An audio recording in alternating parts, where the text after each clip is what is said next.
Hello everyone, and welcome back to the channel. Today, we're diving into a crossover scenario that's as brilliant as it is terrifying. Picture this: Lex Luthor, the master manipulator from Metropolis, finds himself in the grim darkness of the 41st millennium, but he's not just surviving, he's thriving, and he decides to arm the most chaotic force in the galaxy, the Orks, with the pinnacle of Imperial technology. What happens next? Let's explore. First, let's set the stage. Lex Luthor, stranded in the 41st millennium, would quickly assess the major players: the Imperium, the forces of chaos, the various Xenos factions. He'd see a galaxy locked in eternal, predictable conflict. For a mind like his, predictability is a weakness to be exploited. He wouldn't side with the dogmatic Imperium or the self-destructive forces of chaos. Instead, he'd find the perfect pawns, the ultimate agents of disruption: the Orks. Why the Orks? Because they are a force of nature. Their latent psychic abilities, the WAAAGH field, literally bend reality to their will. If enough Orks believe a red truck goes faster, it does asterisk. Their own technology is ramshackle, dangerous and barely functional by any sane standard, yet it works for them. Luthor would see this not as a flaw, but as the ultimate, untapped potential. The Orks don't need to understand technology for it to work, they just need to believe it will. So, how does Lex begin? He wouldn't just drop a crate of bolters in an Ork camp. That's too simple, too crude. Luthor is a puppet master. He would likely start by establishing a hidden base, perhaps on a feral world or a forgotten moon. Using his intellect, he'd reverse engineer some basic Imperial tech. He'd find a small, ambitious war boss and present him with a gift, a custom shooter that's just a perfectly manufactured, pristine bolter. The war boss and his boys would be amazed. This shooter never jams. It hits harder, louder, and is far more killy than anything they've ever looted. They'd believe it's the best piece of Daka ever made, and because they believe it, the WAAAGH field would amplify its effectiveness even further. That single bolter might start firing with the explosive force of a cracked missile in their hands, simply because they think it's that powerful. News travels fast in Ork society, usually through violent conquest. This war boss, armed with Luthor's gifts, would rapidly conquer neighboring tribes. With each victory, his legend grows, his WAAAGH gets bigger, and more Orks flock to his banner. Luthor, operating from the shadows, would become a mythical figure to this burgeoning empire of fixie mech god who provides the best gubbins. Now, imagine Luthor introducing more advanced tech. He wouldn't just give them a lemon rust tank. He presented schematics to a group of mech boys as a dead cunning plan for a new battle wagon. The mechs, guided by the flawless logic of an STC blueprint but filtered through their own ingenuity, would create something monstrous.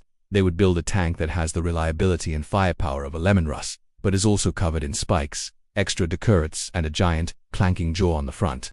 This hybrid technology would be devastating. Imagine Ork boys armed with power claws that are actually perfectly crafted power fists. Imagine Flash Gits, whose snazgins are reverse-engineered plasma cannons, stabilized and made reliable by Luthor's designs. They wouldn't overheat and explode, unless of course the Orks thought a bigger explosion would be more fun. The WAAAGH field makes it a terrifyingly flexible variable. The Imperium's greatest advantage is its technological superiority, built on ancient, barely understood STCs. Luthor would systematically strip that advantage away. He would feed the Orks blueprints for void shields, teleportation devices, and even personal armor based on Space Marine power armor. The result would be a new breed of Ork, the Luthor Ork. These wouldn't be your average green-skinned hooligans. They'd be an organized, disciplined, and terrifyingly well-equipped fighting force, all while retaining their inherent love for a good scrap. Luthor's ultimate goal, however, isn't just to help the Orks. It's to destabilize the entire galactic order. An Ork WAAAGH, armed with reliable advanced Imperial technology, wouldn't just be a regional threat, it would be an extinction-level event. They would sweep through Imperial sectors like a green tide of destruction, but this time, their ships wouldn't fall apart mid-warp and their guns wouldn't misfire. The Adeptus Mechanicus would be driven to madness. They would see their holy machine spirits powering Ork war machines, their sacred designs desecrated and made Orksy. The Inquisition would hunt for the source of this technological heresy. This arch-heretic arming the greenskins. They would be searching for a radical Magos or a chaos agent, never suspecting a bold, arrogant human from another universe was the architect of their potential downfall. And what about Superman if he was somehow in this universe? Luthor's plan is, in a twisted way, the ultimate expression of his core philosophy. He has always believed that humanity, under his guidance, could achieve anything. By arming the Orks, he's proving a point on a galactic scale.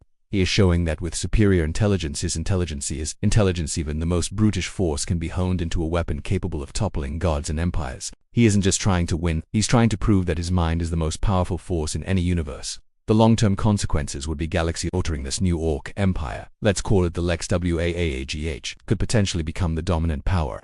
They would possess the numbers and savagery of the Orks, combined with the technological reliability of the Imperium. They could overwhelm Tyranid hive fleets with sheer, sustainable firepower. They could push back the Necrons and even launch successful campaigns into the Eye of Terror.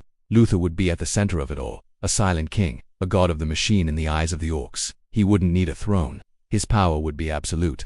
He would have created the perfect army to reshape the galaxy in his own image and order born from absolute chaos.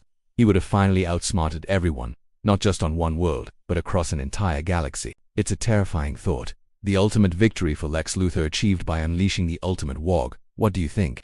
Could the Imperium possibly stop this new breed of Ork, or would Lex Luthor finally achieve the total domination he's always craved? Let me know your thoughts down in the comments below. It's a wild scenario with so many crazy possibilities. Thanks so much for watching today. If you enjoyed this deep dive into galactic scale what-ifs, be sure to hit that like button and subscribe for more content. Ring that notification bell so you don't miss our next video. Until next time, stay safe and keep asking what if.